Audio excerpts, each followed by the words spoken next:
Hello and welcome to Good Games Well Played, episode 224. I'm Clint, aka JCM. With us this week is Isley Yo. and Messiah. Hello. And, not we had like one big news story this week and a bunch of other small things. One of the small things to talk about is, when Xbox had a bunch of they canceled Contraband about a month ago. And we were wondering, like, okay, what's going to happen? That's the game is going to be done by Avalanche. And, are they going to maybe try to have someone else pick it up? We've seen that with some other studios and games where, like, they cancel it, but they try to find investors to pick it up, or other publishers and what have you. But it turns out the Avalanche announced some layoffs and the closure of their UK studio, in light of the cancellation for this game. As, of course, the Just Cause devs. Yeah, their announcement came again just a month after. In a statement that they made today on their website, they basically just said that the reason for the layoffs, it's funny, they don't blame Contraband's cancellation. They just say, quote, "current challenges to our business and the industry," end quote. I'm like, don't have to be Such as our diplomatic. game being canceled. I shouldn't laugh, but I know, come right? on. Yeah, just call a spade a spade. Like, it's because of this. Like, if you have. Because our game was canceled. End of Mhm, discussion. Mhm. exactly. Yeah, it's like, it's don't you're not like burning bridges with Microsoft to be like, well, because we lost funding for the game, which we had also invested in ourselves, we don't have the security that we thought we would for the next, year, what have you. So, I mean, I guess maybe it's like they're hoping, people are probably hoping to get work from them still, or I don't know. I yeah, don't feel like it would be inappropriate from like a business perspective to just be like, yeah, our game was canceled and we were counting on our game. I don't think that's like a bad thing to say. It doesn't seem inappropriate. yeah. I mean, the same thing happened with Romero Games, right? Where they were working on something and they go like, uh, they didn't talk about who the publisher was, but it was clearly Xbox because they had kind of sort of that, mysterious wording because it was never officially announced. But yeah, Avalanche just said, yeah, in light of current challenges to our business and the industry, we have thoroughly reviewed how to best ensure Avalanche Studios Group's long-term success. So yeah, they're closing their UK Liverpool location. So unfortunate. You hate to see it, but yeah, it's just weird not to just call it out, say the exact reason why. Mm. I mean, And to be then fair, it is a challenge. yeah, God. this is true. It's like it's very. It's like, I guess they could have gone the other way, and just be like, due to some really messed up, ridiculous challenges. Huh. You're like, huh? I wonder what it could be. Uh, and then the other news we had this week was, we talked about it before, about uh, Ubisoft potentially spinning off some of their key franchises into its own, like, autonomous creative kind of group. And they finally decided to do that. So Ubisoft's three biggest franchises, Assassin's Creed, Far Cry, and Rainbow Six, are now run by Vantage Studios. It's a newly named separate business entity, which Oh, Ubisoft has, Ubisoft like, is totally going under then. it's it's got a 25% stake from Tencent in it, but it's formed by Ubisoft. So it's like they had their own little, we'll do this thing and we'll have this. So it's weird to have, like, here's a just one with our key franchises. They do their thing, more Here's creative the freedom or ones we don't whatever. want to lose that we Y- don't want to part with when we go under and lose the rest of the company. Yeah. Uh, it's interesting. It's dubbed as the first Ubisoft, quote, creative house. Vantage Studios will run its three franchises with employees within the companies: Montreal, Quebec, Sherbrooke, Barcelona, and other locations. And they're told to have complete creative and business control, which is interesting. So I'm curious if it's like, because those franchises do better than most of the other stuff, they have better creative license, I guess, to do what they want for those franchises, that they're not hampered down by the need to succeed to fuel the other Ubisoft stuff, I guess. Like, I'm curious why you would break it out like that. Aside from, obviously things being rough, but I'm like, yeah, I'm like, I feel like the only reason you would ever actually break it out like that is because you're just trying to prevent those properties from being sold off when you lose the company. Because like yeah, we were talking before about how like I didn't realize how dirt cheap Ubisoft stock price was, which I know is not necessarily representative of like a company's success, but just seeing how low the value of their company actually was interesting to me when I looked into it. yeah. It's It's tough. Like they have so many studios across everywhere working on these games. Specifically Far Cry or not Far Cry, but Assassin's Creed. It's like I feel like so many people work on that franchise. It's like, man, how do you does it do enough numbers to pay all those studios? Like whenever you watch the credits roll, it's like unless it's like, small people from each of those teams kind of doing assistance, not necessarily Probably full probably on stuff. not. I mean, we keep hearing that like the big game model like that isn't sustainable and that like the double A model is actually what the sustainable games are, not triple A's. So probably not. Yeah. Yeah, who knows? But yeah, it's just it'd be interesting to see, what happens. Like, how does this benefit those franchises, and like, what freedom does it give the creatives for those franchises specifically? Like, were there things they wanted to try that they couldn't do because of limitations as being part of the whole? Like, I'm not sure, what changes that means for future titles. But Yeah, it would be cool if it means that they can actually innovate with those games more than they have been, because those games historically have not been I mean, the whole reason everyone loved Origins so much was because it changed how the Assassin's Creed formula was actually structured. It was the first Assassin's Creed in a while that actually like had different gameplay, and people loved it for that. But then all of the Assassin's Creeds afterwards kind of switched to that same model and missed what made it great. And not that Valhalla was bad or anything. It just they weren't innovative like Origins was, which wasn't really even that innovative. It was just incorporating RPG elements into a game. So yeah, it'd be cool to see the Assassin's Creed or Far Cry games break from that, so that you couldn't easily identify them as like, oh, it's the Ubisoft model of you go to point A and you find the lookout tower to reveal a part of the map, and then you go to point B now that you've revealed part of the map. Like, it'd be cool to see some changes to that. I suppose if it's like changes to just the gameplay loop, but I'm curious, like if there's more, like what else aside from just the Ubisoft staple of go here, do the quest, yada yada Could be thing. Like story there's got to be stuff. more. Yeah, maybe. Could be that like they couldn't tell the stories they wanted. Like maybe the Assassin's Creed people are being held to like certain, I don't know, like certain regions or something. Who knows? Could be that Far Cry, like all the Far Cry games kind of deal with like war stuff. Maybe they want to branch out and do My Little Pony Far Cry. No thanks. Saya's Don't like, yes, I love don't take my that. Far Cry away from me. Far Cry's got fishing. Zaya can do the fishing stuff, and then a But bear I comes out mean, and I fights. Yeah. I exaggerate and kid, but like I don't know, maybe it could. I'm sure there are differences with like the Far Cry stories that like you appreciate, but from the outside, a lot of the stories feel kind of samey. Well, I mean, They're like you have to have something where why would the what you don't want to have this ludonarrative distance. Like, why is the player here fighting and killing people? It's like you need something. Like, and like it's like saying like, oh, why are all the you Call of Duties always having war in them? okay, but like Far Cry Primal was way different than a lot of the other Far Cries. So Sure, like but you still have tribal warfare going on, where it's like sure, but you're like that's what I mean. Is like maybe they just want to do more stuff like Far Cry Primal, where like the warfare is like tribal warfare or something like that. Like it doesn't necessarily need to be that they want to make a different genre of game. It could just be that maybe they want to do like a futuristic Far Cry. Like that was Blood Dragon. it was Blood Dragon, yeah. But like maybe Blood Dragon and Primal behind the scenes were challenging to get made and they got a lot of pushback or something. We don't know.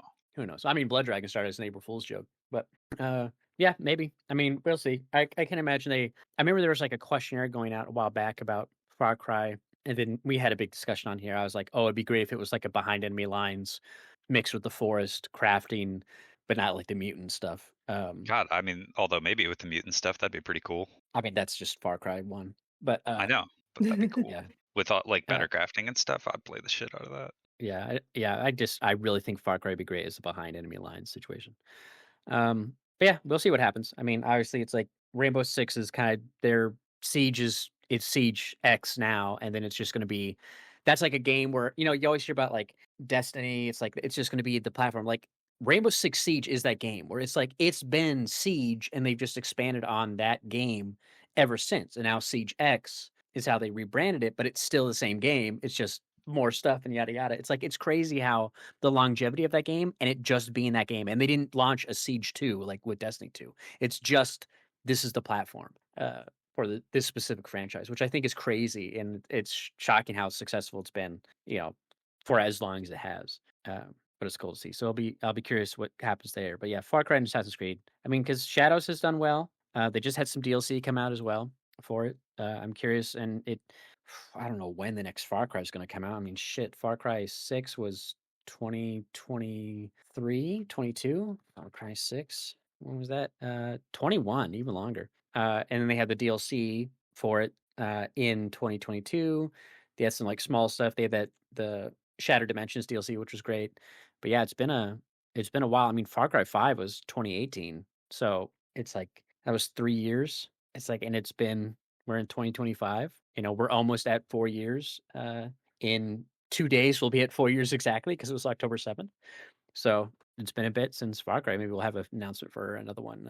I think there's been like some leaks about Far Cry, but I haven't read them at all because I'm like, I don't want to like A, who knows if they're true, but then B, I'm like, I don't want to kind of spoil myself. Like I want to wait for that surprise. You don't need to spoil this stuff for me ahead of time. It's like I'll just wait till it hits and they talk about Far Cry 7 or whatever. But we'll see what happens. Maybe it could be good for them. Hopefully maybe it means better stability or something. I don't know. Like because Ubisoft just has layoffs and what have you. So we'll see. I saw a funny other article relating to The Witcher and how the writer for The Witcher was saying he's kind of upset about Witcher schools because he had like one line in a book that referenced, I think it was, let me find here, the School of the Wolf. It was just a one little line, but the video games expanded on that like by a lot. And he's like, oh, I wish it never existed. I should never. Why did I use that word? Yeah, because then they went off and did all this other stuff. I'm like, but that's kind of like isn't that how like Lord of the Rings came about? It was like he's like, what do I do? How do I expand on this? Oh, I have this ring. What can I do there? And like it's like okay, from The Hobbit, it's like let's do this whole story about let's expand on this ring, like just this one little detail. It's like, oh, we had one line. Not that it's like a big part of the Witcher games, right? Like you're not running into like School of the Pigeon or something. Like it's just there's like maybe I think there's like mention of like another school. There's that one Witcher, I think he's from a different school. He's not from the School of the Wolf or whatever. But it's not like to me a big to do. So it's weird that he's so like annoyed by it. I would definitely be from School of the Pigeon. School of the Pigeon. School of the Cat. You just don't do much. Lounge around. Hell School yeah. of the Rat. I would be a rat. I mean, I think that he historically has been upset about everything Witcher related, so yeah, he's not the most chill human being. Yeah. Could be like, I mean, it's got to be. I'd imagine there's got to be some animosity where it's like a thing inspired by your work is more in the zeitgeist than your own work is. You know what I mean? Like more people know of The Witcher because of the game and then the Netflix show, and not necessarily the books. That's got to be. I mean, cause usually we see like hey, the new Peacemaker intro song now it's spiking on the charts. Oh, Netflix's Stranger Things has Running Up the Hill. Now that's exploding and making the artist millions of dollars or whatever. It's like you don't necessarily see that where it's like, oh, The Witcher 3, oh, a spike in the book sales. Like I bought some of the books, but I didn't hear about it. Like, oh, these books have suddenly, spiked on the charts of I don't know if they have like Billboard charts for usually it's like was it Times book bet or New York Times bestsellers or whatever. Like that's the book metric people always hear about. Yeah. Or Oprah's book list. Yeah, like you don't really hear that for this. So it's like I guess I could see it like, cuz he's probably not getting any money, right? He probably got I think or was it the guy who did Metro? No, One it of was them Witcher. Witcher didn't get a lot of money because Witcher was the one where the author sold it for a flat value as right. opposed to like a percentage, and then Yeah. the games were way more successful than he expected his books to be. But if I recall correctly, I don't super remember this. I feel like they corrected that, and he's been very well paid since. Like, Yeah, No, that I hope sounds so. familiar. Since I don't. since at least 3 because I know Witcher 1 Yeah, didn't necessarily do numbers and Witcher 2 was good. It didn't necessarily explode. like I feel like maybe he was pissed off around Witcher 1 and 2, which didn't do great either way, so it didn't really matter. But I do kind of feel like it was corrected and that they did end up paying him and he got like a good amount of cash and is still just persnickety. Yeah. I think he's just a fussy, grumpy dude, which is okay. Sometimes you just got to be fussy and grumpy. Yeah, not getting paid enough. Sold video game rights to Polish CD Projekt Red. I'm trying to see if there's a. In 2018, his lawyer sent a formal demand to CD Projekt Red for 60 million in royalties. Blah blah blah.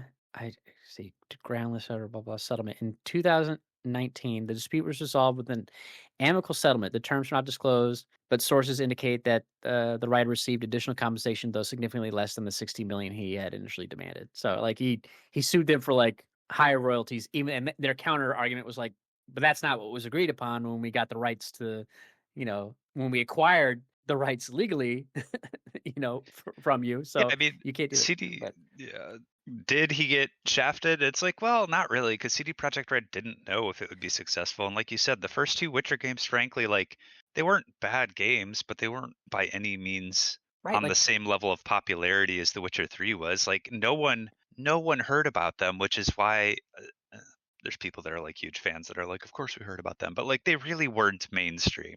yeah, they're more like cult classics. I know, like, Yeah, because two was on Xbox, so at least console players got to play it as well. And I've always heard great things, but it's like, there are lots of great games I hear about, like, oh, this game that was on this platform was really good. You hear that with like PS3 games that were like stuck on that platform. It's like, but maybe not necessarily everybody played that niche game. Like it could have done well compared to its budget, but it right, doesn't mean it did like it wasn't top 20 or whatever. But right. and it's kind of like with you had the same thing happened with Rocket League, right? And like Rocket League we talk about that a lot, where it was on PlayStation Plus, it was free for like that month it launched, and the game exploded. And And that's the whole gamble with that. yeah, and he said that I forget the guy's name. He used to be on IGN's podcast Beyond like a billion years ago. I forget that he works at studio, but he was like, yeah, like we thought it would do this, so this is what we agreed on for the compensation for being on the service, and it went well beyond what we expected. And it's like obviously they've made back a bunch of money over the course of that game's life cycle, but it's just like you don't know. You know what I mean? It So it's always kinda Mhm. interesting to me because it's kinda like, what were you hoping for? Like, not what did you expect, but, like, if the game does well, you're not going to get paid as much. So it definitely feels like, if you're going to agree to this, you should probably be okay with the concept of, like, if your game does really well, you're not going to get as much, but it probably wouldn't have done really well if it wasn't in the service. So it's like you can't really have it both ways where you give it to the service in order to get popularity and then get upset when it becomes popular. Like that is the whole reason those deals are made. yeah, and in that is they weren't like Jeffrey Dunham, I think was his name. They weren't like upset. No, not his name. But anyways, he wasn't like mad. It was just more like it in hindsight, it's like it kind of sucks. Like, but that's the thing. Like, it's a chicken and egg. Like, would it have been as popular if it wasn't free? It's like their first game, Supersonic Acrobatic Rocket Powered Battle Cars, was like, on the Right. tip of everybody's tongue at the time. Right. So it's like it's impossible to know, and it's like, yeah, it sucks that you probably didn't get as much money as you wanted from this, and it's impossible to know if it would have even been remotely as successful if it wasn't like the only game that was available. I know there were like a few other games at the time, but realistically, like Rocket League became popular because it was one of the few games that was available at launch. It's the only reason I played is because like there was nothing else to play. Yeah, And then it Jeremy was Dunham is the guy's name, by the way, it was fun not on top of Jeffrey. that, like, it was an enjoyable game, so obviously that helps, but it wasn't like you had a ton of options, you didn't have a ton of third-party games that released all at once, you were just very limited in what you could actually play at the console at the time. Yeah, yeah, and it's like one of those 'cause, like, just a good time. It's kinda like Animal Crossing timing with COVID and whatnot. It's just like, Yeah, like, it it's a it good just time to kinda release that lined kinda up, game. yeah. Yep, but anyways, yeah, it's, anyways, there's kinda a long spin-off from someone who's upset about one line in The Witcher. Uh, but yeah. And then moving on to some other stuff, I saw Borderlands got a patch, and it seems like they're doing kind of what Did it nerf you everything? no, it's the inverse of what you wanted. They're buffing, they're not nerfing. So they're buffing, you know, skill trees for classes. And it's funny because like the one they're buffing, I don't use, but it's because I wasn't gonna use it anyways. It was like a melee skill tree for my character, and so they're buffing stuff and doing some other patches. But yeah, lots of buffs. They teased their next or like their first downloadable character, called I think they're called Cash with a 4 for an A. They're like an android, but they look pretty dope. I was like, and apparently they use cards. Like I'm like, are they like Gambit? Like, what do you mean they use cards? And so I'm curious like how that character is going to play out. But there have always been some interesting DLC characters for Borderlands, but I'm like, I'm not gonna. This isn't the kind of game I want to replay, though. It. I wish you had these at launch, but uh, but yeah. So I was like, hey, at least this will make Izzy's not playing it, but it'll make him happy to know that they're buffing, they're not nerfing. And I think that some of the feedback they talked about previously, how they're, a lot of people complained about that, so maybe they're not going to just take everything down, just bring other stuff up. Uh, and then let's see. The last bit of news we got is that Microsoft has increased the price of Game Pass by quite a lot. And not only did they do that, which I'll get into in a sec, they also, because the news came out, it's like, oh, we're increasing the price of Game Pass, all the tiers, and that was like the big news that went around everywhere, because it was a pretty significant jump. Like it was, let's see here. I'm trying to pull up the exact numbers because I believe it was like 20 to 30. Well, it's not just this year though. It's how much it's increased in the past 12 months total or something. Correct. Yeah. I'm trying to find the exact a picture breakdown of all these. Oh, here it is from their Xbox's own webpage. So I wish they would show a nice little breakdown. They don't. They give like these. I hate that collage picture they show. Man, it's so dumb. But Ultimate's now $30 for Xbox Game Pass Ultimate, and then Premium. Standard subscribers will be upgraded to Premium, which will remain at $15.99, but it's Game Pass Ultimate that's like getting the craziest price hike because I believe that was $19.99 going up to $29.99, which is kind of crazy. But one thing they did is like Quite when a you big hike. yeah, right. I'm like, okay, this is instead of being like, hey, here's $2, like no, it's even bigger. I'm like, what is going on? Yeah, so because it was 19 up to 30, and then it's the other ones are staying the same. So core, which is being called essential, and standard's called premium. It's funny that standard is called premium. And then PC Game Pass is going to 16.50 up from $12. So it's usually that one's only going up like it's going up to 16.50, but this one's going up 10 whole dollars for Game Pass Ultimate. They are adding some other stuff in there. Like there's, I believe, Ubisoft collection, EA stuff. And then one thing they did is like when you were part of Game Pass, you would get like a 10% discount on like Call of Duty point purchases. Because obviously they have Call of Duty now, and I'm sure it's probably been the case for a long time. Like you would get a 10% discount, but that discount's gone now. And instead they're doing it's like, oh, when you spend money, you get like points within the ecosystem that you can spend in their ecosystem. So instead of saving money, they're deferring that savings into their own thing for you to spend on their products only. You know what I mean? So it's like, which is just It's so like, okay, sketchy. yeah. And I'm like, if you could get like way more potential, in like Xbox currency or whatever to spend, because even they say like you can earn up to like what, like so many 100,000 points or whatever, depending on what tier you're at. It's like I mean, I guess, but you'd have to be locked into that system. it's also just interesting because it's exactly what everyone said was going to happen. It's gotten so expensive with people doing it for day one purchases in games that at this point you could just unless you're playing 2 or 3 games a month that are like big games, it's probably better to just buy them on sale and wait Yeah. like a month. Yeah, you get Ubisoft Classics as part of it, which is like an $8 subscription per month. So you get that, which is like okay, I guess. But I mean, I don't Wait, even is that a sign up for that. separate $8 No, subscription? that it's part of. It's like something you could subscribe to, but it's Oh, it's part like, of damn, The Game Pass Ultimate. But it's that's kind of even like worse. Sony Mhm. has, I think, EA Early Access or Play or something. Like they have some EA thing as well on their end that you can get like discounts for or whatever. I think like their back catalog. But yeah, it's just like that's a 50% jump, man, for Ultimate, which is just crazy. Instead of like slowly doing it over the course of next couple of years, but and then yeah, the former was the FTC chair or whatever. She's like, yeah, I told you. Like I said during the acquisition for Activision that this is what would happen. And it's like now we had layoffs and we're having price hikes. So it's like, yeah, it's just it's crazy, man. Like I don't know what they're it's weird too because especially since they're essentials, like you get no day one games. Uh you just have to wait like a year or whatever. It's crazy that they back when they made the tiered system and they removed functionality of what made it great, it's kind of nuts. But yeah, I mean, well, it's like at this point because they got I mean, $30 a month. it's everything the game studios warned about, and the FCC and everyone else. Like, all of it is literally what they warned about with Game Pass all along, is that it wasn't sustainable, it would get more expensive, and it would eliminate developers because they had to do it. And that's exactly what happened. Yeah, it's like I don't know.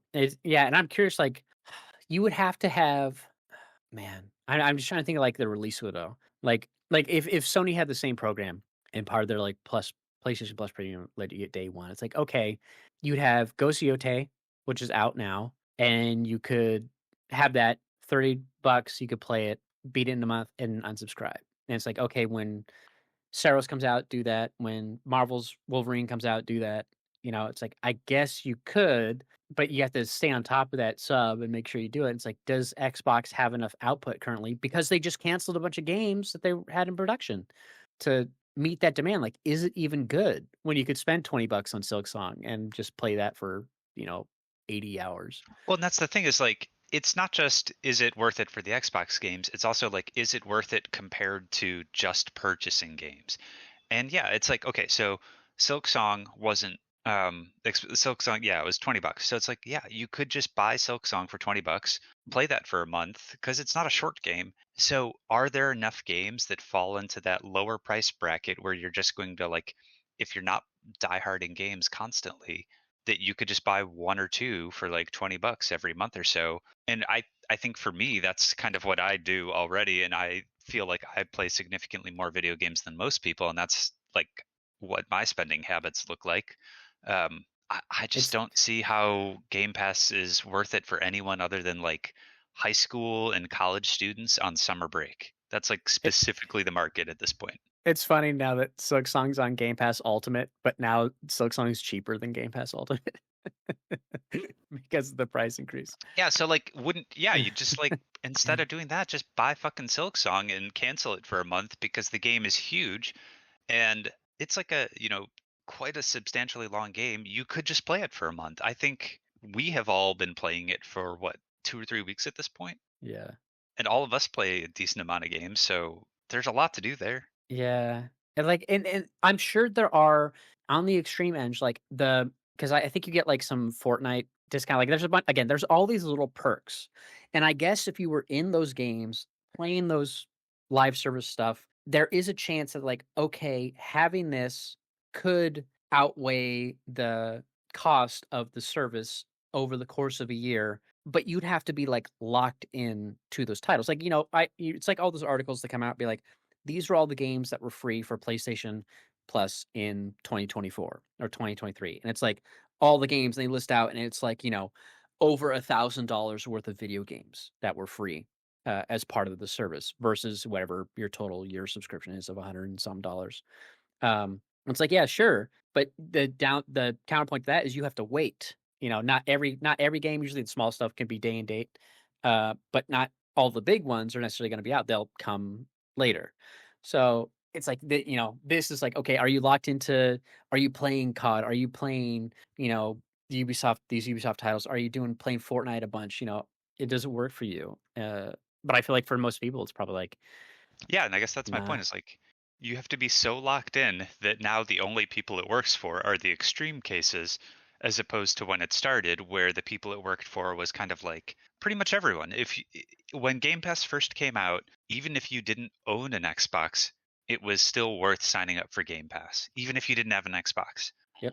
And it was like it appealed to everyone. There was, like, when it first came out, there was literally no reason for someone who's interested in games not to at least look into Game Pass. And then it kind of transitioned to like, okay, probably now it makes sense for people that are like gamers that, have an Xbox and are more like a little bit more interested in the ecosystem, or like in PC gaming. It kind of became that. And now it's really only makes sense for people that are like extreme fringe cases, or people that play just an absolute shit ton of games, which is fine if you do it. It just is like, it's the extremes now. There's no way makes sense for the majority of people anymore. Whereas when it first came out, I think we all argued that it made sense for everybody. Yeah, at this point, it's like PC Game Pass is still the better value of them. Mhm. And it's like, yeah, I don't see them increasing the price of that one. Like, you for your own console, I could see that's like because those people are locked in. But at $30, I'm like, there's so many titles now where it's like, okay, is it worth $30 to play this game and not own it versus like wait a bit and or because I think they also get a discount if the game is on Game Right. Pass. It's Well, like and I or think just buy the game and own it. that's where I struggle. Is like for me, there are like $30 to buy or play a game and not own it. At that price point, I think I would have to play 2 or 3 games a month to feel justified in it because I don't want to spend $30 on a rental. I would spend $15 on like some games for day one, maybe. But I wouldn't want to spend $30 on a rental. So now it's like I need to play 2 to 3 games, and they would all need to be of decent size and like value for Game Pass to be worth it for me. Or I can spend $20 and buy Silksong and then go to my backlog and play like another game or two that I missed out on because like I haven't played Silent Hill F or any of those games that have come out. I haven't played Dying Light, and just like wait for one of those to go on sale at like $40, and then that will be the next game I play, and that's like how I do it. Yeah. Yeah, it's like because they still have day one for PC Game Pass, it's like if you have a PC, it's like that's the better deal. It's like I would still do $16 to be like, okay, if I'm, interested in playing Indiana Jones or Starfield and just checking those out, it's like I'll pay it for a month and then try both play, beat Indiana Jones, maybe try Starfield and just play around. But I would have to time it to be like, okay, this is the month I'm gonna play these games. And it's like on console, if I did Game Pass on consoles, like I would have to it's like back in the day when I used to movie hop at the theater, it's like you gotta time that thing. You gotta be like, okay, enough movies are out. Read the paper, look at the movie times, and be like, okay, if we go at 12, we can watch these 3 movies back to back to back. And it's gonna be like, okay, now for this, if I want to play a bunch of these games, I gotta kind of time is okay, they have this game coming out soon. They have DLC for this game, yada yada. And it's like, okay, because maybe you played Indiana Jones and the DLC comes out. It's like, okay, I'll resubscribe to play that DLC plus this game plus this game. So it's gotta be tough to like make sure you time it right to get the best value and not just fire and forget and got that subscription, getting drawn out of your account. And like I acknowledge that part of the business model is probably hoping and assuming people will forget and just be too Mhm. lazy to cancel. Like I get that, but Mhm. it just I don't know. It was a wild price increase. Yeah.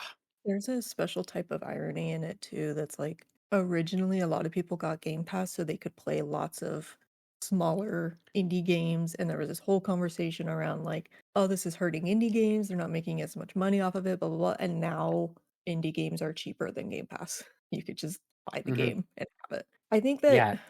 because I had PC Game Pass for a long time and I played quite a lot of stuff on it. And then it got to the point where it was like, okay, I'm not playing anything on it. I'm just going to go ahead and cancel it. And then they had this like weird loophole for a while that was like, hey, come back to Game Pass for $1 a month. I was like, cool, I'll Mhm. pay $1 to play this game that I'm mildly interested in Mhm.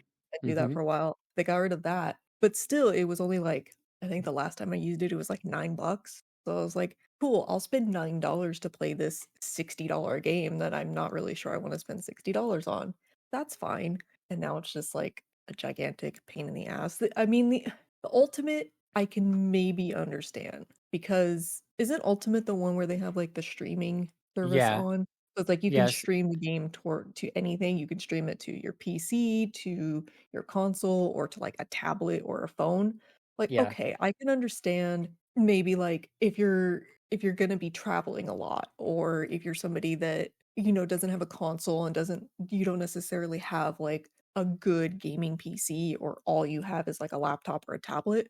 Sure, $30 to play a $60 game where you don't have to spend, $1,500 to $3,000 on something to play it or whatever. Mhm. Okay, but the thing is it's just gonna keep going up. And if all you're playing is live service things and smaller games, it's just not really worth it. Because, like Izzy Yeah. said, you could just buy the game unless it's like you don't wanna And spend $60 a game. Okay, sure, spend $30 and play it for a month.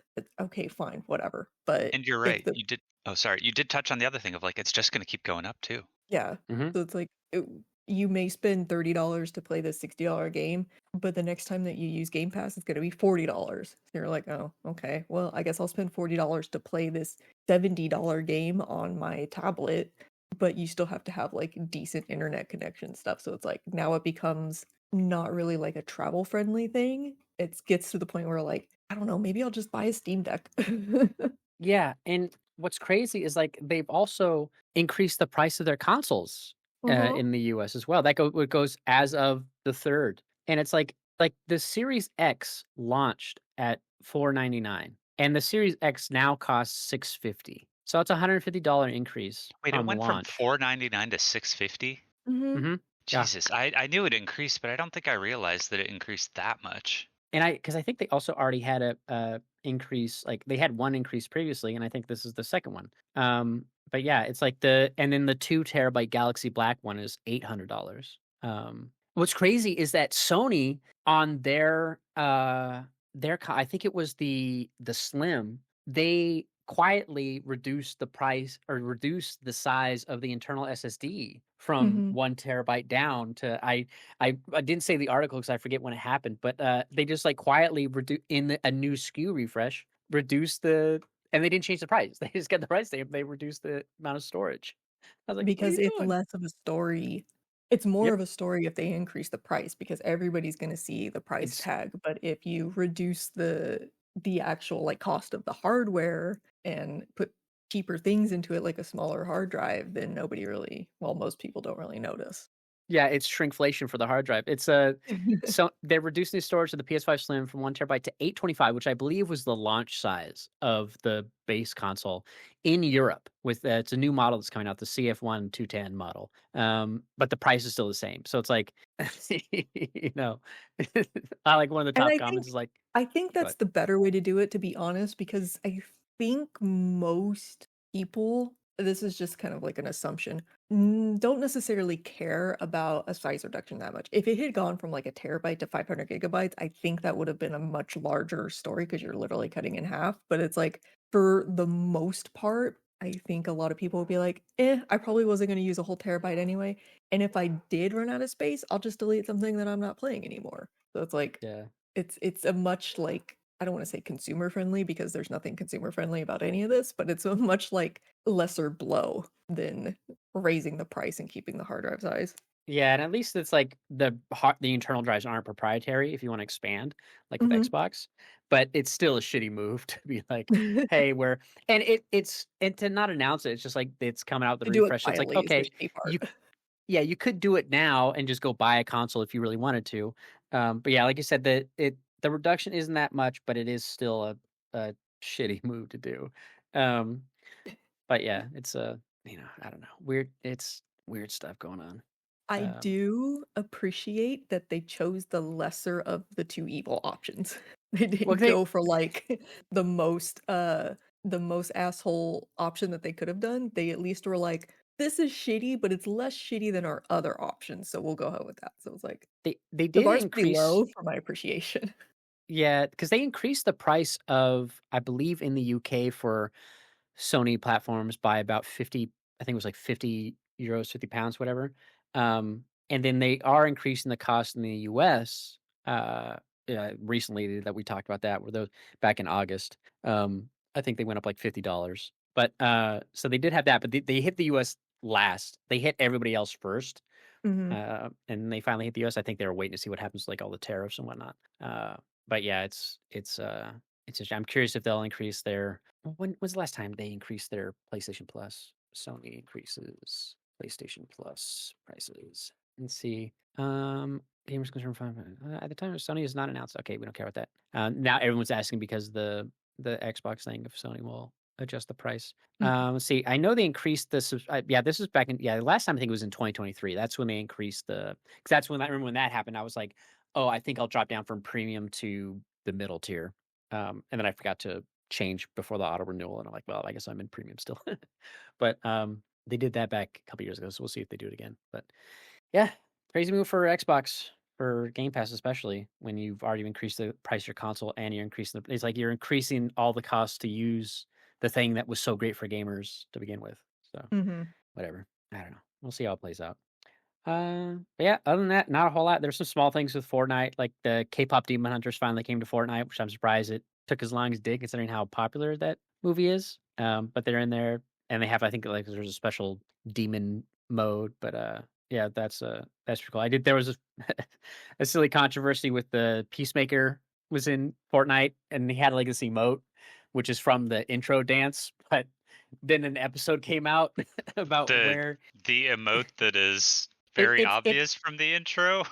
but it's from the intro, but it's essentially the cactar move, right? It's like cactar does that in Final Fantasy. So it's like Mhm.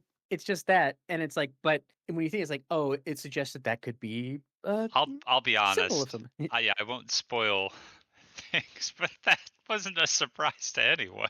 But it was like it was funny because I'm like, okay, clearly, I mean, it wasn't like because they pulled the emote when the episode launched, like, oh, it was, clearly this is what it's trying to allude to. So we pulled it. And it's like, I'm sure no one on the marketing team would have known because it's like not like Gun. I feel like Gun would keep a tight ship on spoilers. And it's like and then when they came out, I checked to see if it's an update. They did working on a modification for the emote, so it's not exactly the same.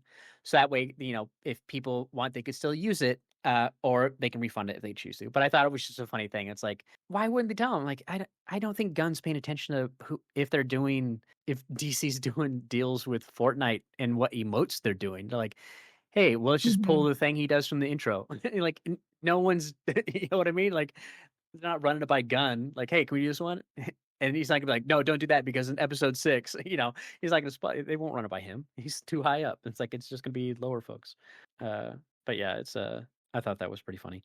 But yeah, other than that, like I said, not a whole lot of stuff. Well, we did have the other big thing, which is that the EA situation with Saudi Arabia and those Oh other yeah, I investors fucking and yada. forgot about that. That was fucked But up too.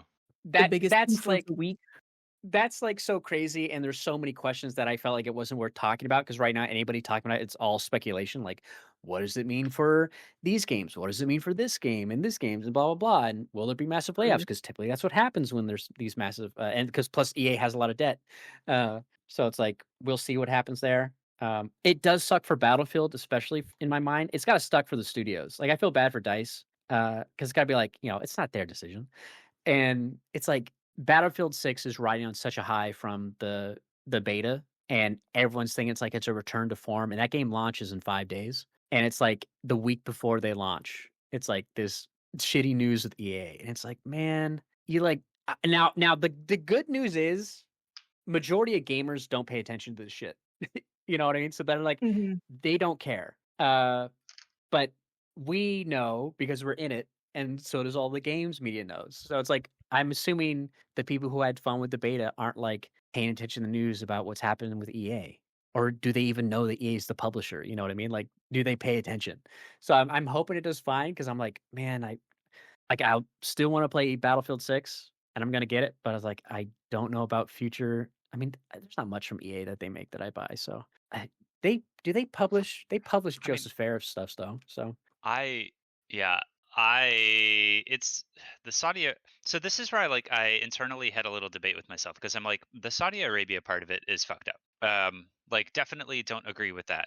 But also like there are other bad companies out there. So it's not just like it's this is the one bad company and everything else is okay. But it is kind of fucked up because it's like I Jared Kushner and Saudi Arabia all together. I'm like, whatever your politics are, things like that. For me, it's just kind of like I just if this is the like little form of protest, yeah, I probably won't pick up Battlefield now. but, like, at least with Tencent, it's more like that's just standard, not And yeah, that was you who I shouldn't was have thinking about. consolidation, as much as, like, Tencent's been buying things up, but we haven't seen, like, major censorship or any sort of changes to games or franchises that they are currently invested in, but this is, Right. like, Saudi Arabia, like, I mean, there's so much blowback to that stupid comedy festival they're having too, because all the people are just like, "Do you not know who you're performing for?" Like, it's the I don't well, we don't have to go into it, but we know how bad it No, is. but It's yeah, like, that's exactly but the case though. Of like, yeah, it's the censorship, it's the it control, yeah, it's it's Saudi Arabia plus Jared Kushner. Like right. it's not just one thing. It's like, well, yeah, I mean, like, unfortunately, this I was interested in Battlefield 6, and this will prevent me from getting Battlefield 6. Yeah, like, the worst thing that, like, China does is, like, they silence people who talk about who maybe say something that they don't agree with, and be like, "Okay, we're just gonna mute their mic," and then they have we saw it with, like, Blizzard, with protests. Uh like for some players that were silenced and whatnot, or had get their mics cut or whatever and stuff like that. And it's like, yeah, that's bad. And it's like, consolidation's bad. But this and Bobby Kotick's an asshole when it comes to just Activision by beforehand. And it's like EA is always thought is bad, but like Saudi Arabia's like this is like legit bad. Like they're bad. Anyways, it's It's funny. sketchy, and I'm just like, what? Like, I would hate to be someone working in that company and be like, really, this is who I have to shill for now? Like, I have to pretend that this is like cool and okay, It feels like a massive money laundering scheme right? to me. Right? Like It feels so sketchy. Like, I feel like there's a regulation somewhere that this is violating, but I'm not smart enough to figure out what it is. But it really feels like this shouldn't have been able to go through. yeah, like just I don't know, man. Like just pull a Walter White and buy a car wash or something. Like what are you doing buying EA? And I But think you hit the nail on the head of like, it's just so freaking weird that it feels like it's not being done for like game purposes, but like money, yeah, like money laundering or something else. Like, just why the fuck else would this happen? Like, what's the goal here? Because yeah, I don't and know. It doesn't make sense. they are like getting huge into sports over there. So I'm like, okay, EA does a lot of sports titles, so maybe that's what they're interested. Like, okay, if we're investing into IRL sports, what if we get, the video game equivalent and just focus and we care about that. Like we just want all the sports revenue because then we can have like special like there was something about there was like a game man, I wish I remember Jason Schreier talked about it because he was on MinMax and he was talking about because he covered the thing on Bloomberg, but he said like there was one instance of it wasn't like malicious, but like the only thing that was different, like there was like it was like a special playable character because one guy from Saudi Arabia liked this dude, and so they had him put him in the game or something like that, and like that was it. Like it was obviously small back then, but it's like yeah, but what are they going to do in the future? So we'll see what happens if they're going to just keep the sports stuff from EA and sell off all the rest. Like I don't know, like you gotta. It's probably something to do, but again, it's so early that who knows what the fuck's gonna happen. So we'll just have to wait for the big news date before we actually go into it. But yeah, it's that was like I'd rather have 10 cent or NetEase or something like get it. I don't want to go elsewhere, but Something that whatever. has a track record of not interfering. Yeah, I'd be happy if Microsoft did it. Like I didn't want them to get Activision Blizzard, but I'll go ahead. I'd rather have Microsoft have EA. I know they'll lay off everybody and cancel the games and increase the Xbox prices, but like I don't know. Anyways, it's weird. Weird times. But yeah, that's basically it for the news. So we can go ahead and jump into what we've been playing. Has anybody been playing anything besides Silksong and Ragnarok Ragnarok. Online? I'm sitting there right now. I'm just sitting in town. I'm not really doing anything, but that's it. Ragnarok and well, a little bit of Star Rail, but Silksong. What are you, Wesley? Just working on your Silksong Platinum? Just Silksong. Yeah. Okay.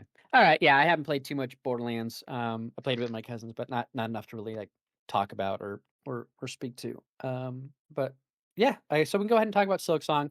I know since we last recorded, Isley, you've beaten it so far. I am on what I assume is the final fight of the game. I might stop and go. I gave it a couple of tries last night before going to bed, and I'll probably just go maybe do some of those side quests that you're saying, Zai, I should finish. Mhm. And then you in Discord said you've done of the objective that has you got to collect 3 things. You've collected 1, and that's Yeah, where I you collected said that's one and kind of then I where you gave said up. you gave up. Okay. Okay. So have you attempted because there's spoilers. There's 4 items you can get, but you only need 3. Have you attempted the other 3? Yes. Okay. And then you kind of gave up on those. Okay. Okay. So Yeah, we I can was talk just like, about. I'm not having fun anymore. Okay. So I'll do So this we can at later. least we can talk about so basically everything in Act 3 leading up to that because you do a lot of backtracking. You don't do nearly as it kind of reminds me of Claire Obscure and how like Act 3 is like, oh, you can just go straight and fight, do the last thing. Or you could do all the side stuff because there's like they give Mhm. you that awesome up triangle fast travel to the dude if you beat that dumb centipede. Oh, Uh yeah, the babies come to you and which is so take you to good. the I'm big like, one. dude, you should have given this to us in Act 2. Like, this is so good. I love this ability.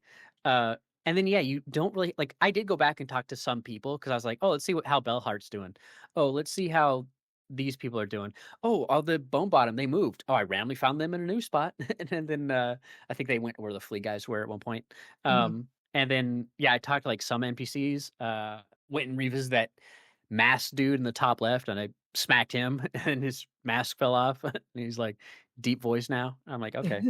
Like, the Um world's fucked, and Hornet's like, "Yep, I did that, sorry, I'm yeah, gonna fix it." yeah, 'cause I'm like, "Now once you get that fly up remove," I'm like, "Okay, let's go revisit some spot." Because I remember like, "Oh, there's like an upward spot in that mountain area. Oh, I had some markers down, but I couldn't remember what they were." I was like, "Oh, these are upward spots." Mhm. So I went back and revisited a lot of those. Yeah, so I guess we can talk about that. I'm trying to think of was there any there aren't really a whole lot of optional I guess there's like mission optional bosses, but really it's just like, man, that centipede fight that annoyed me for a bit. Like that's one easily where I talk about like, we were talking about the the The singer. centipede fight? Yeah, it's in when you're in the Citadel and you go to Talking about the like the coral. bell beasts? Yeah, whatever he's called. He's The a giant Bell centipede. Eater or whatever it is. Where Yeah, where you get the fast travel shortcut. That's what you're yeah, talking about? Yeah, yeah, that okay. guy. The song. Like Yeah. that's a guy that's like a boss where it's like it's an annoying jump and I can hit once, maybe twice if I do dumb jump and I'm careful and I don't hit the hitbox. And it's like that's when it's like, okay, dodge, dodge, dodge, hit once, dodge, dodge, dodge. I did eventually change up my tactics for that, but that's like a fight where like that's why when I talk about like zerging other fights, it feels more fun. Like I feel way more active versus like that passive, very souls like of hit, dodge, dodge, dodge, hit, but there's no health bar, so I don't know how many times I gotta hit this motherfucker. Mhm. Um Yeah, I mean, as a general rule of thumb, I honestly feel like the fights that I enjoyed the most in this game were the ones that were like objectively the easier fights. I pretty much think that like fights I didn't find that fight necessarily hard. It was more of just like the fights that actually let you get hits in, that actually let you like do a little bit of damage, as opposed to like the fights that are structured where it's like, yeah, you get one hit in and then they get one or two hits, and then you get one hit in like the tiny opening. I just didn't really enjoy most of those ones. Yeah, my problem with that one is like because I didn't have too many shards, like I couldn't use too many tools. And I did what I do like about Silksong is I feel like and maybe I don't remember if Hollow Knight was like this for me, but I feel like there's times where I'm using a lot of the tools, like changing up and not just sticking with like, oh, I really like this tool. I'll like for that fight, I ended up switching and using the I forgot that the electric tool you get, the little orbs, I had it in the second configuration where you just throw the balls out and they bounce and then eventually stop. Mhm. But I was like, "Oh, wait, this has" 'cause I was trying to think of what tool can I use against this that would be helpful. Because 'cause I'm like, "Okay, the bots, they suck. They didn't do much." I was like, "I the attacks are gonna be no good." Uh, I could, like, use the boomerang because at least that could hit the bottom and the top maybe. But I was like, "No." And then I was like, "Oh, that's right. These electric balls have a different variant where you can spike them in the ground." And I ended up using that. So, like, anytime the boss would, like the top and bottom would be above each other. Like, if you can throw that spike just right, you'd hit both sides. I was like, "Oh, this is great." But I hate that one because it's like I don't know how long it's gonna take to before it's finally over, and that's why that one kinda bugged me. Because it's like you make one mistake, it's like, "Damn it, I got hit."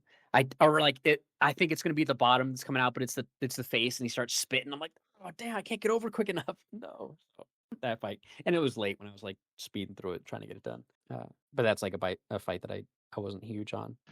Yeah, I mean, I didn't love that fight. It wasn't like the most hard. I just thought it was kind of boring. And most of the fights that were like, I mean, I gotta just talk spoilers. We should just do spoilers because That's I what I think said, at just this talk point, yeah. spoilers, man. Yeah. So I really liked most of like the Act One and Act Two bosses, and I really liked a lot of the bosses that were what I would say are like a bit easier, because I feel like they were not that frustrating. They were fun. You kind of like had interesting patterns. You could get a few hits off in.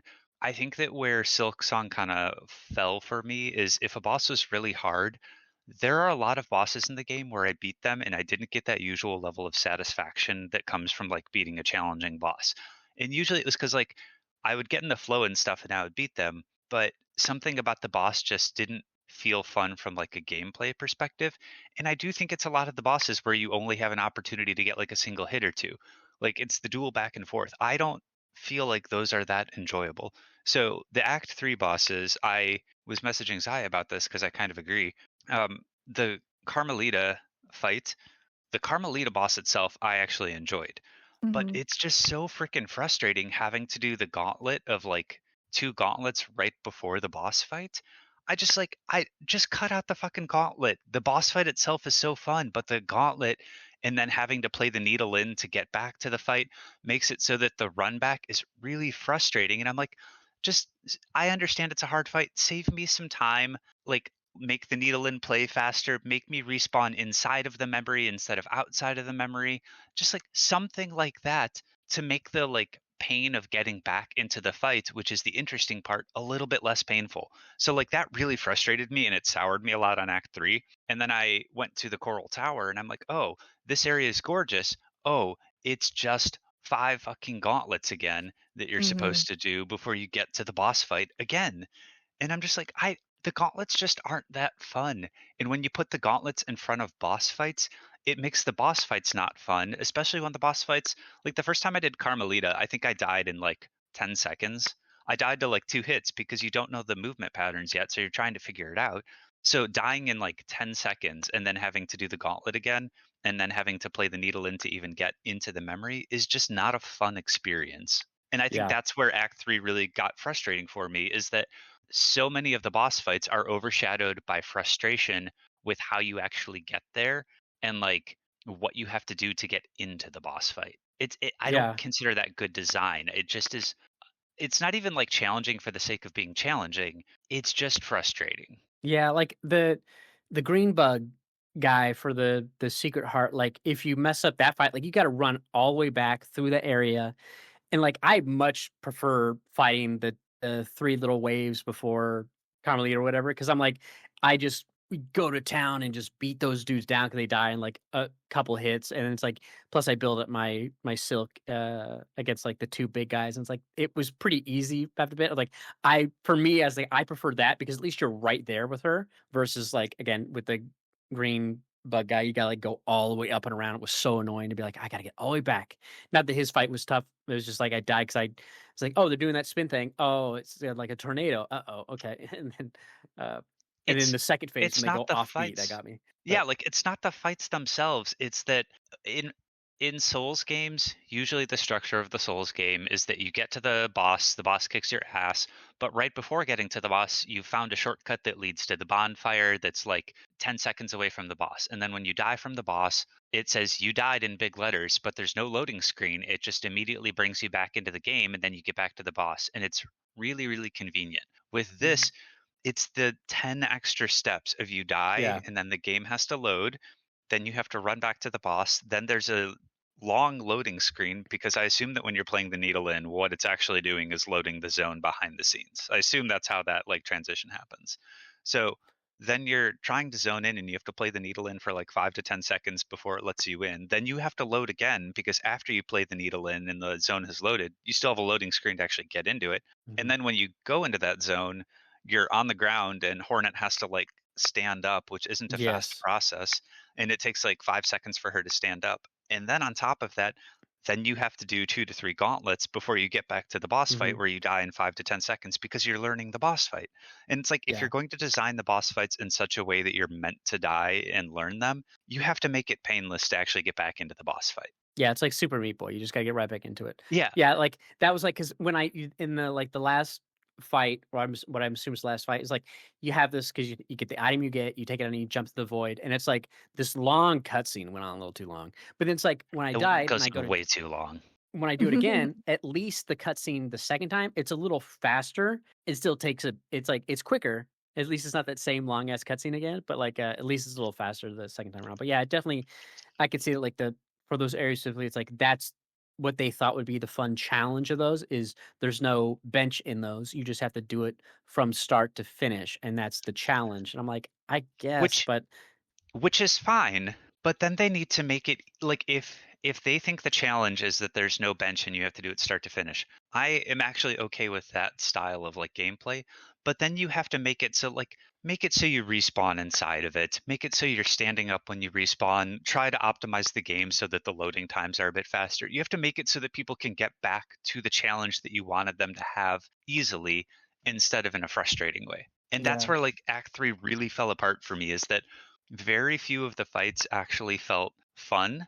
And I'm not saying they weren't well designed. It's just that like the actual experience, not just of the fight, but of everything Like together. the lead up. Yeah, the Yeah. lead up just really makes it not enjoyable. And then I I was getting pissed off because it's like, okay, so I took a break from Carmelita thinking like, oh, maybe Carmelita's just it's the one heart that's challenging like this. And then I go to the Coral Tower and I'm like, really? It's fucking more gauntlets? So then I leave Coral Tower and I go to Seth and Nylith and I'm like, okay, this one's better, but I didn't really enjoy the Seth fight. Nylith was a great fight. That was like a really fun one, but I didn't enjoy fighting Seth or doing any of that. That also wasn't that like great of a fight. He's just a mini boss that does a lot of damage, and then after you kill him, he's gone. So it's like it just Act 3 doesn't respect your time, and it felt like they were trying to like pad it out. So I didn't love Act 3, and I think Act 1 and 2 are really good, and Act 3 felt like, I don't know, like they were trying to, I don't know if they were trying to tack things on or like what they were doing, but I just didn't love it. Yeah, I do like seeing a world after going back and revisiting areas and seeing like, okay, what's it like now? And like when I was trying to figure out how to get to what's her face, the essentially the forest avatar, like I was trying to like, how do I get? You're like in a weird void. How do I get to you? And I was like trying to figure out like, okay, well, I don't think there's anything here. And then I'm just like, I guess I'll go back to that front zone, but you can't go to the bottom where you fall down. The first you have to like go around the long Mhm. way, which is so annoying. And I was like, okay, is it like a breakable wall because now the place is destroyed? Because there's a lot of new walls like that. And so they kind of teach you that early on when it first falls apart. It's like, oh, look, there's a bunch of breakable stuff. And so I was hopping up the walls, like, okay, does any of this look breakable? Like, okay, here's a breakable one. It's like, okay, and then you go in, yada yada. But, yeah, I really like that avatar that no, I don't wanna call it avatar, but, like, the spirit bug, the nature bug. I like the nature heart, I guess is what it was. I like that fight. I thought that was fun. I wish they designed the spiky balls a little better because I'm like, "Okay, you have, like, multiple different directions or heights that the balls fly up to kinda compensate for where she is on the wall." But I'm like, I kinda wish when you hit them, they would kinda target her a little better instead of going straight up. But I did like that because like, anytime she'd jump across, like, I'd just poke on her face and then just fly across, and I like that, like, stay on the walls, jump across. To me, I enjoyed that fight, and it was interesting because I'm like, she is, like, the force behind, like, the balance of the woods, but then the cursed ending, because I looked up that, where the one bug infects you with that little baby you find in that one area randomly or whatever, is Mhm. like it's like a dark wood takes over. And I'm like, okay, is this like the evil version of that one lady keeping balance? It's like the dark version of that. It's like instead of happy wood, it's like it's evil wood.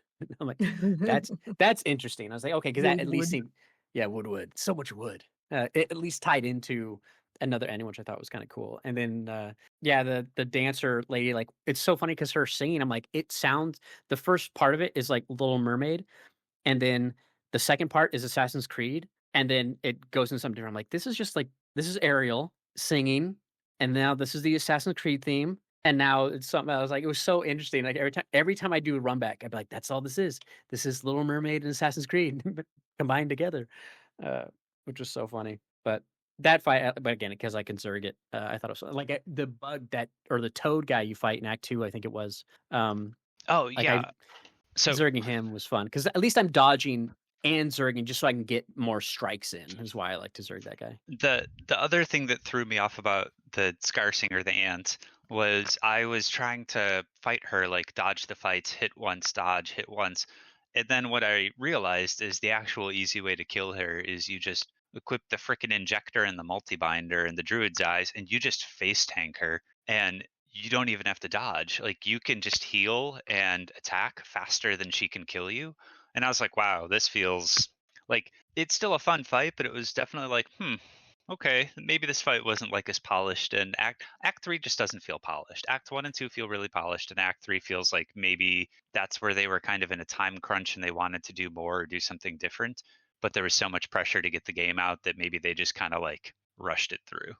I feel like that though, at least it's rewarding you for finding kind of not necessarily the broken build, but finding the build. Because like when I got into Act 3, I was like, I have 4 of these moss berries that I had found just running around. Whatever. I was like, I've got to be able to do something with them. So in Act 3, I went back to the druid because there was someone else I wanted because they're right there when I went to Bone Bottom to find out what's going on with the people. And I was like, well, I'll just talk to the druid again to see what they say about the world. And then they have their commentary, and I talk again. They go, "Oh, you have more berries," and I give them the berries, and they upgrade that. I'm like, "Oh, that's really cool." I was like, "That's." I mean, I don't use that emblem or whatever at all traditionally. And then when I got to that fight, I was like, "Ooh, what if I use that here?" Because the Mhm. benefit of the fast attack speed as well is also you parry more of the attacks, and if you time it right, you can essentially parry all the attacks, and that's like so there is some like outside of just tanking it, like you can get good at timing those strikes because it's not like you can't just spam square. Like you still have to, like when she throws the stuff or when she spins or does certain attacks, like you still have to time it correctly. There's like I mean, the build is powerful enough. You definitely can't just spam square because that's how I beat it. Like, you could well, I'm definitely saying just spam square. yeah, I'm saying you can just spam square and tank it, but I'm saying there is still skill in not just tanking it, but attacking. And then when she goes to get Ray attack, like waiting a half sec to time it to where you don't have to break your stride to jump on the wall and jump off and go heal in the sky so she doesn't smack you or something and interrupt you. Uh, but yeah, that's like I found myself switching to because that's the Wanderer's crest, right? I found myself Mhm. switching to that crest a lot more than I expected because of the speed and because I was like, this fight is too long and I've learned all the dodges. I want to be able to get, 2 or 4 hits in on this guy in my window of opportunity versus and then it's like and that's the trade-off, right? Because if you use the base one, you get bonus damage for consecutive hits. So yeah, I would love to know the actual numbers on this. So I found myself switching basically every time in Act 3 when I got frustrated with a fight, I would switch to the Wanderer's Crest. And I have a suspicion, though I don't know if it's true, that the damage output of the Wanderer's Crest is higher than the Hunter's Crest when you're actually like in a practical situation using it. Now, maybe if you had like a test dummy, it wouldn't be higher because you could get consecutive hits off with the Hunter's Crest. But I suspect that because of like enemy attack patterns and only being able to really get like one hit off with the needle with the Hunter's Crest for like two with the Wanderer's Crest, I suspect the Wanderer's Crest does more damage, which is kind of a shame because like I actually think the Hunter's Crest is one of the most fun ones to use. Like that and like the Witch and the Shaman, they're all really fun to use. But just the additional attack speed of the Wanderer's Crest ends up being so freaking beneficial for boss fights, and specifically just the healing mechanic of like getting more silk to heal is like the hidden benefit that I just don't think other crests are as strong for boss fights, which is a shame. Because I think almost every other crest is more fun to use. Not better, but Yeah. more fun. Yeah, Mhm. I tend yeah. I used the Reaper Crest for probably most of the game and most of the boss fights. Just Okay. because it was for me, I like the pogo. I like that it kind of gives you that like you have to wait a beat to do the downward pogo, and that makes it a little bit more interesting when you're pogoing a boss rather than just like spamming with like the Wanderer's Crest or having to position correctly with the Hunter's Crest or anything like that. It just gives you a beat of like you get into a rhythm of it, and also timing your heals to and being able to get hits to get like the extra silk to do the thing. It was really really fun. When I got into Act 3, I was like, I can't use this anymore, it's not fast enough. Mhm. Yeah, Yeah. like the pogo for the Reaper's Crest and the increased damage for the Reaper's Crest is really fun. It's kind of like it's the methodical crest. That's the crest to use when you're talking about like the boss fights earlier of you get one hit and then you dodge and you get one hit, but the Reaper's Crest makes it feel like worthwhile and good. But yeah, Mhm. in Act 3, the answer is just stay really freaking close to enemies and just whack, whack, whack, whack, whack with the Wanderer's Crest. And like that's how you win and beat them. Like that's the answer to challenging fights, which is just kind of like an unfortunate answer. Yeah, I didn't find it for all of them. It was more like I usually ended up like because there were some fights where like with Lace the first time around, not first time, but I guess like at the top of the tower, like I used uh the starting crest because I was using two tools. I was like, okay, I'm going to use now that I know how to bait out her attacks just right. I'm going to use the cog flies and the tax, and for the final once I get to the final phase, and because I could only really hit her so many times, and I was trying to make sure I dodged and not get hit because obviously you don't have the Druid's Eye at that point. So I didn't, don't. It's not a thing for you just yet. I was like, okay, I'll just use the default because I like the downward attack with that better, and then I get the tools. And so I was like doing that, going to the fight, and I do that fight just fine. And then when I did the Silk Mother, I was like, okay, I'll use the first bit, but that was a case of like, ooh, I can hit fast now, but I can do so many more hits because the tools, like the cogflies aren't great. That one, like all the tools aren't really that good. It's like, okay, I'm just gonna do the Wanderer's Crest and just quickly zerg down this boss because I can dodge everything. Yada yada. And plus that boss is kind of designed easy just so you can do the cursed ending. Because like they couldn't make it too crazy because no one would do the cursed ending then. But yeah, that fight. I trying to think of some other fights that maybe we didn't talk about previously that were fun to do. I actually really like the Grandmother Silk fight. I actually think that fight's like really it's easy. I know we were just talking about it, but it is easy, but it is fun and it's easily understandable. Yeah. We yeah, talked about like it before. There's nothing easy doesn't mean not fun. right. Like we talked about that last time, right? It's like it can be, quote unquote easy and still be fun at the same time. Yeah, so like I liked Grandmother Silk. I think like my favorite fights in the game, I really liked Grandmother Silk. I'm trying to think of like my favorite hard fights in the game. I enjoyed First Sinner a lot. I thought that was a really good fight. That was an interesting I one. really love that I fight. didn't know there was a fight there. I was like, oh, let's just Yeah. break all these chains and okay, let's get this bind and what? Yeah, I really liked First Sinner. I really liked Grandmother Silk. I'm trying to think of like the other ones that gave me satisfaction. Actually, I think the last Judge run back is fucking horrible, but the last Judge fight actually did make me feel satisfied when I beat it. Though I think that was the start of like me realizing, oh, you are dedicating too much time to getting back to the fights and not enough time to the actual fights themselves. Last Judge Mhm. was the first time I noticed it. Okay, Seth is the Shrine Guardian. Every time he kept saying Seth earlier, I was like, who the fuck is Seth? Yeah, Rogan? Seth is He's on the way to The Nyla. Shrine Guardian. Yeah, okay, I like one that fight. before So Nyla. yeah. I thought that was a fun fight. But That was a fun fight to learn how to bait his attack. yeah, And I was like, okay, I can get you to do what I want you to do, and as long as I do that correctly, that's really fun. I think Yeah. my favorite fight in the game though was probably the Phantom. That was a good one. Phantom is a good fight. I I like that one a love lot. a good chaotic fight that I can still react to, and it's just like I'm active and doing something at every step of this fight, and I'm not like waiting to bait attacks, or I'm not like waiting for you to do something stupid. All I'm doing is like I'm learning your fight and I'm optimizing it at the same time. Actually, Oh, yeah, yeah, both Phantom, yeah. that and Trobio. I really like those fights. Trobio I had a lot of fun with as well. Trobio was very, very fun. Even Oh, though yeah, he's ridiculous and crazy. Yeah, I liked Widow as well from Act 1, Beneath the Bells. I like that fight. That was fun. Like, there's a lot of fun fights, but for, like, Act 3 specifically, There's a lot of fun yeah. fights. I just think they're all from like Act 1 and Act 2 for me. There's very few from Act 3, with the exception of like I like Tormented Trobio a lot from Act 3, but Yeah, I haven't done that one yet.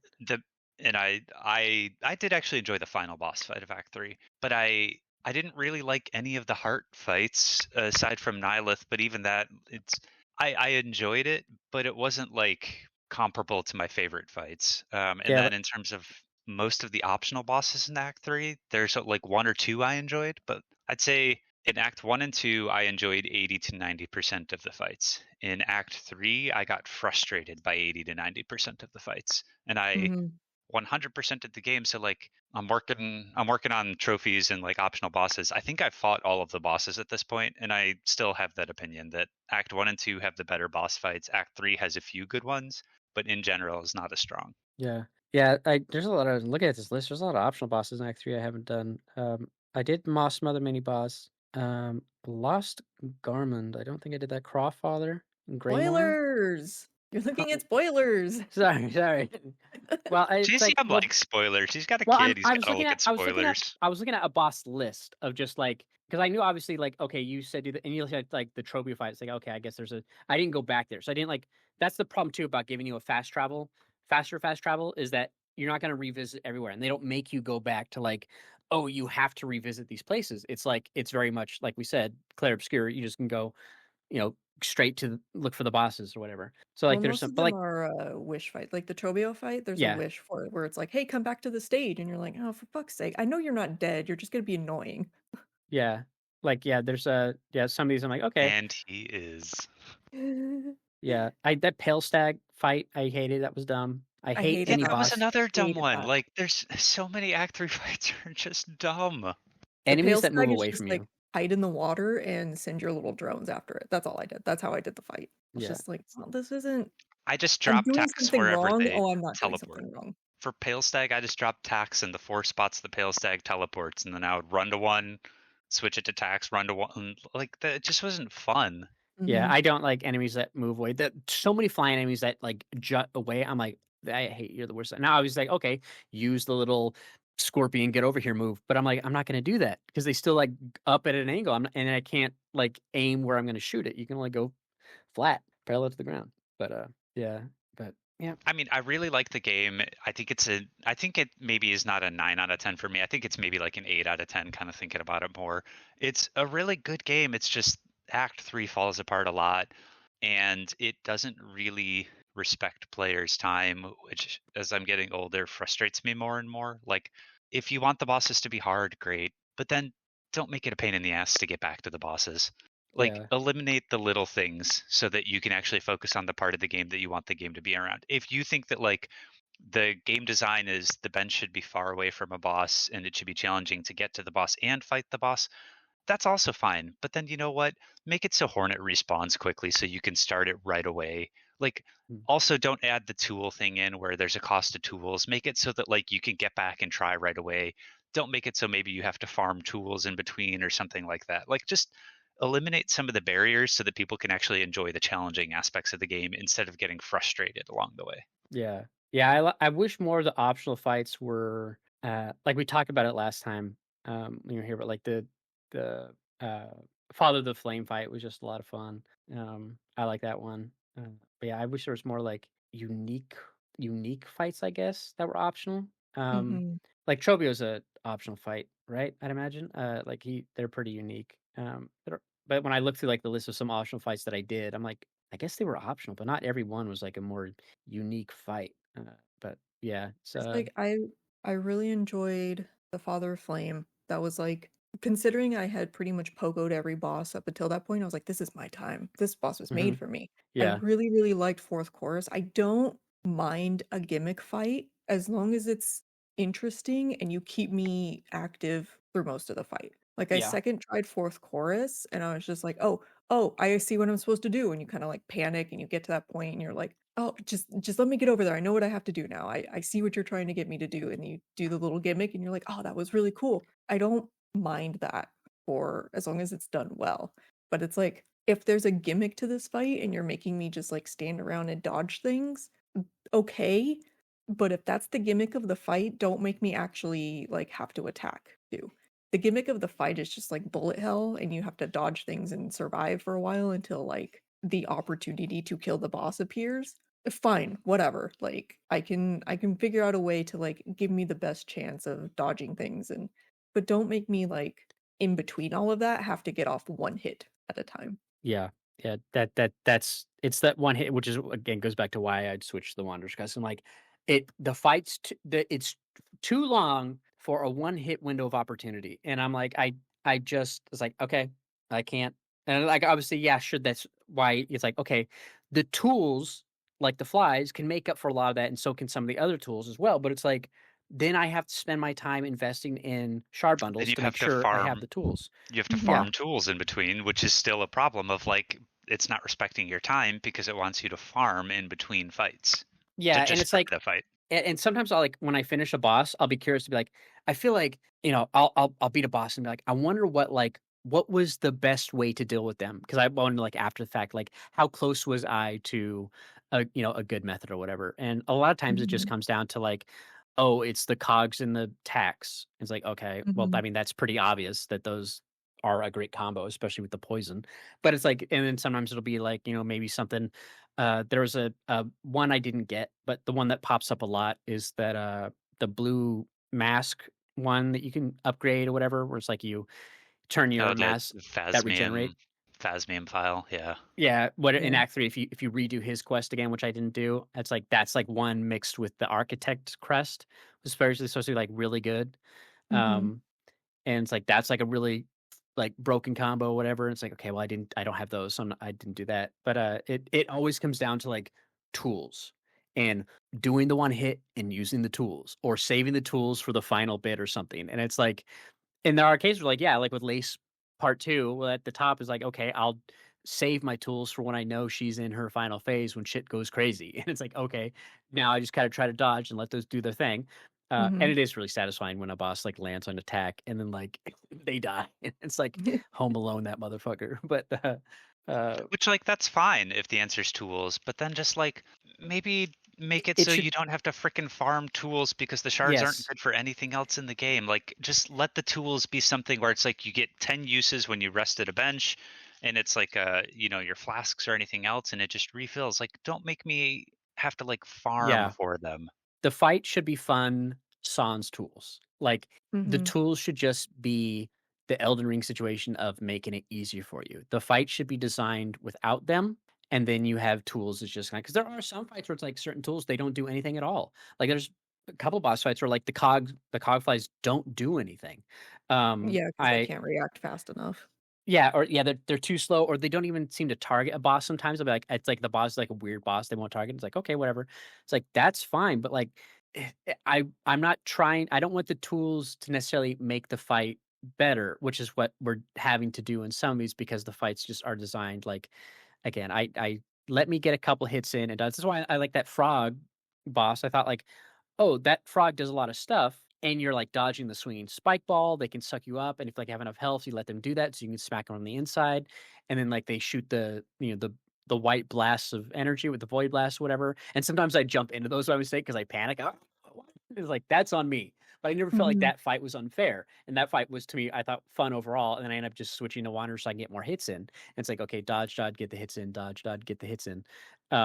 And yeah, like sure, tools could have made it go much faster, but like that's a case of like, okay, I feel like the arena is good and dodging all the stuff you have going on is fun versus other ones where it's like, yeah, it's like this just I don't like this fight at all. The Bell Unfortunately, Beast. getting back to that fight is literally the worst thing in the game. So Yeah, because you can't unlock the shortcut to go up until Another after you beat him. Nope. another example where it's like if you just make it like yeah. That's where I just the runbacks I did them so no one can be like, "Oh, you're just not good enough." Because like I beat them all. I still think they're poorly designed. I Yeah, you still should have don't think it's good design even if I beat them. they should have had a like portable bench tool where like you throw it down, it unfolds, you sit on it, and it's like the benches that you pay for in the Citadel, to where if you sit on it and you get off, it breaks. But because you used it, you can respawn on the bench. Like that's how Mhm. those temporary ones work in the Citadel. So like you should have been able to use that. It takes the tool slot, so that's the trade-off, but you can like throw it down, rest, and that way you can reduce that runtime. And it's like, and then it the shards recharge it, every time uh, after you beat the boss and you gotta, recharge it because you're gonna go sit down on another bench or whatever, versus dying and you respawn on it. Like that, I feel like would be a great tool. Like just portable bench, just folding bench, folding launcher. I don't care, like whatever. But just that would have been great. Like, and you need like a certain space in order to put it down or something like that. Like, and just do that.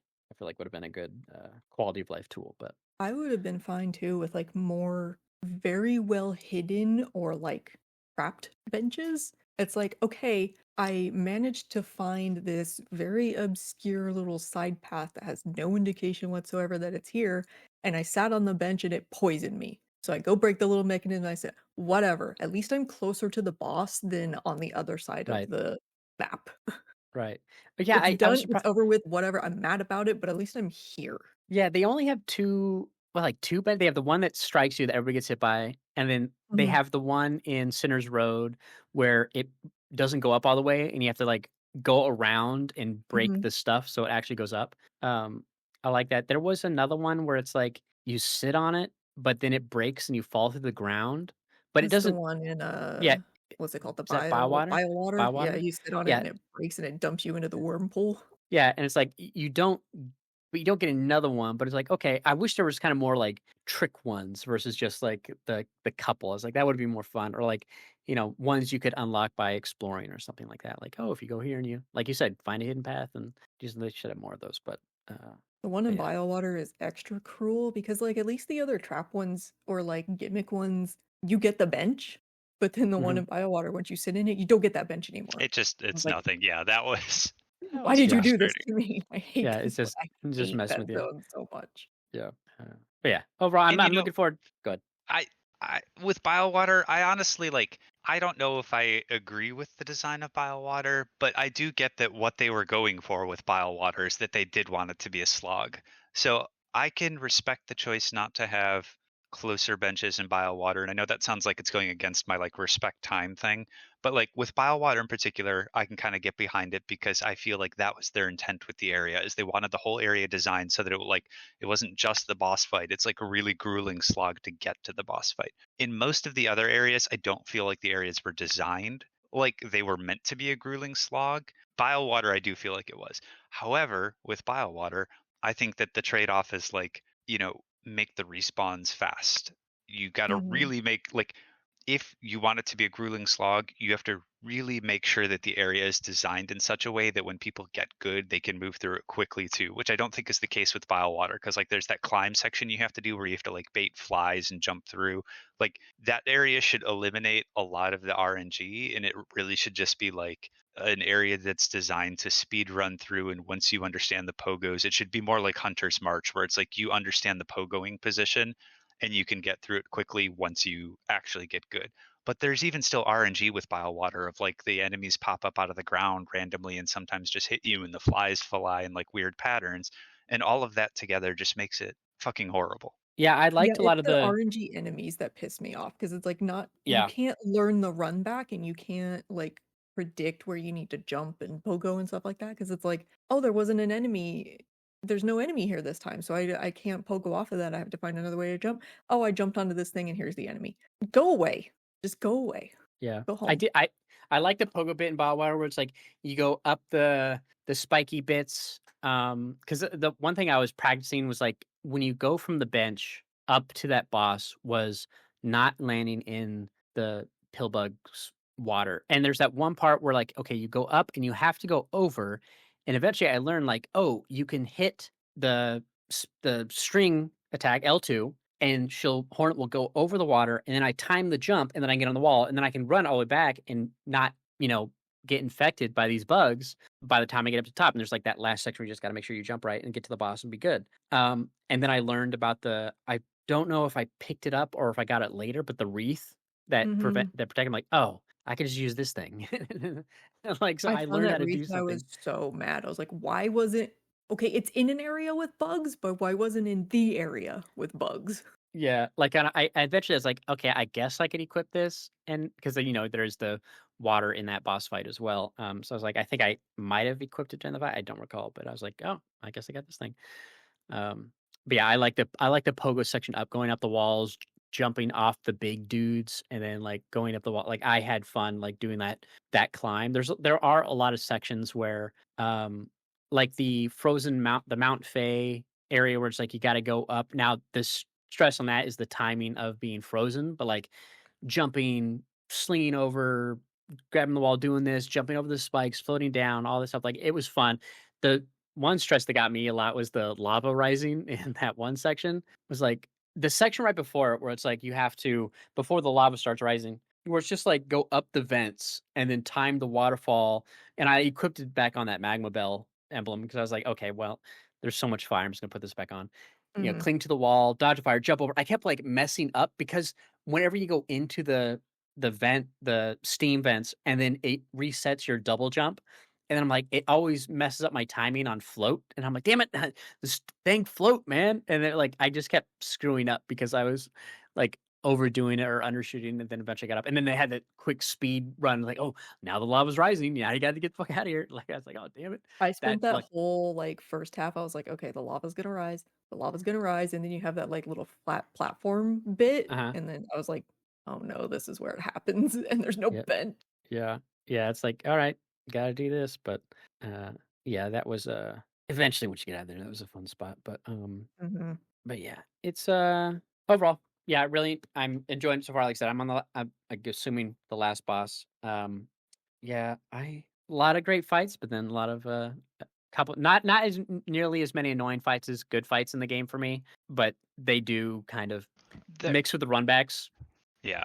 kind of, There are more good fights than bad fights in the game, and it yeah, is a very good game. And I should be clear that like I have really, really enjoyed the game. It's a lot of fun. I would recommend it to people, and that doesn't mean that it doesn't have its flaws. And it's just a shame because like the flaws seem so easily fixable. Like stick an additional bench here or there, work on optimization. They're all like little things like that, but with the style of game it is, it's just so obvious when it needs those changes because it yeah. really is just like right up in your face when you get frustrated at these things. Yeah, and like, yeah, it's a great game that, and it's easier to spot and speak out about flaws in a game that you overall really enjoy. It's like, oh man, so much of this is great, but these things are what for me, drag it down. And yeah, it's just really good time. I was watching a streamer that I watch pretty constantly.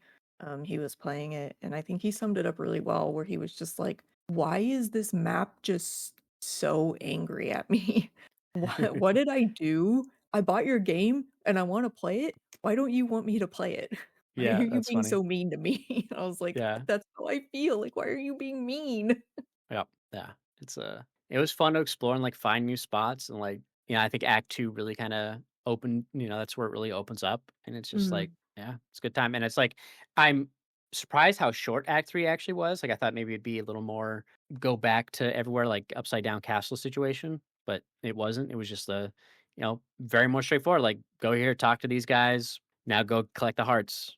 And it's like, okay, Yeah, I gotta go find it. But Act Act 3 I started Act 3 I think when you were talking about like how far that streamer or podcaster was, and then I started playing Act 3 and I'm like Act 3 is really not, it's a pretty short act if you want it to be, and even if you don't want it to be, it's really just padded out by like a few quests and gauntlets that have re-triggered. There's not really a what whole lot else in Act 3.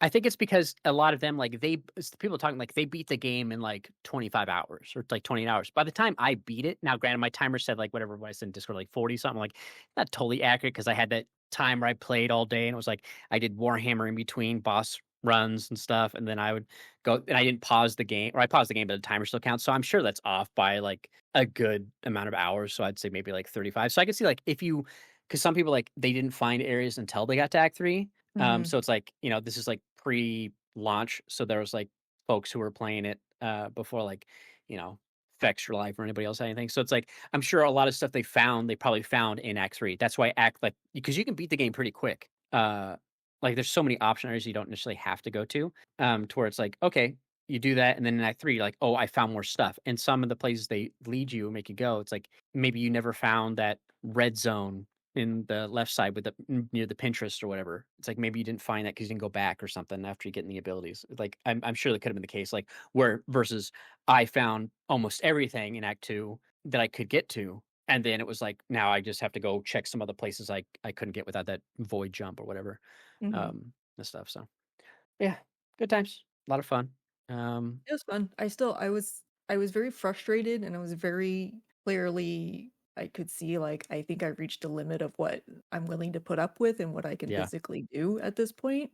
But I still want to keep playing, and I'm still having fun with it. And at least like for me anyway, with the dream fights, like the heart fights or whatever, I was like, yes, please just put me back in because I'm not doing anything when I get out of the dream. I'm just going right back in. But the first time I fell out of it and I realized like it doesn't use up your tools and stuff, I was like, "Ooh, ooh, I can use my architect crest and I can be as hmm, obnoxious as I want to be with all of the tools," yeah. and just keep doing that. But after a certain point, I was just like, I don't even want to do that anymore. Like it's fine. It's whatever. I'm gonna go do something else. I'm sure there's You places just that I what haven't gone yet.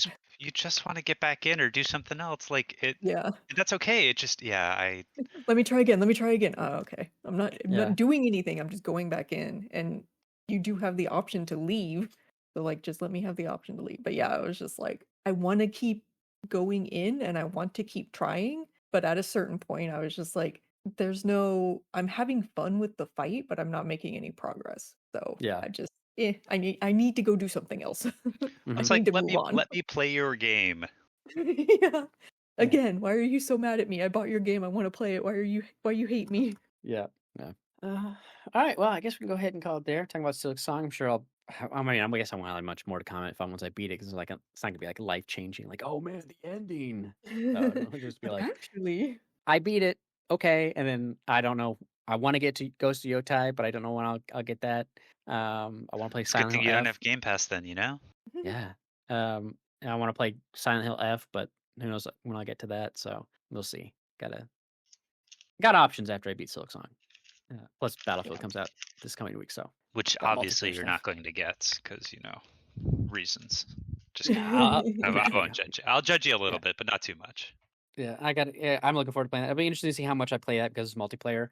It'll be nice after I finish Silksong because then I can play more Borderlands with my cousin, so I can get back to that more frequently. So, plus since Alien Earth isn't on anymore, it's like I don't have to worry about that eating up my game time. And Peacemaker's last episode will be next week, so I don't got to worry You about gotta that. watch Gen V now. Yeah, I think I watched like the first 2 episodes because I've been watching with a React channel, but I don't need to. I think maybe I'll do like Warhammer while I'm watching or something. Like, get that, and then coming up will be Stranger Things in November. So, but, yeah. All right, go ahead and call it there. So, thank you all for tuning in. Listen. Thank you, Izzy. Thank you, Zai, for joining. Yep. And we'll see you all next time. Later. bye.